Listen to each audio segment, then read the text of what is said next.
Kung March 17 ka pinanganak, ambitious, intuitive, at creative ka. Super determined at goal-driven ka. Kapag may gusto ka, hindi ka basta sumusuko. Malakas ang intuition mo, madali mong nababasa ang energy ng ibang tao. At syempre, creative at visionary ka. Mahilig kang mag-isip ng malalaking goal. Pero minsan, sobrang perfectionist ka, gusto mong lahat ma-achieve agad.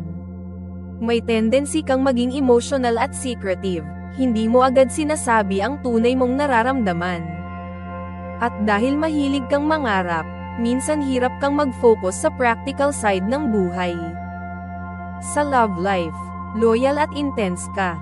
Kapag nagmahal ka, seryoso at totoo.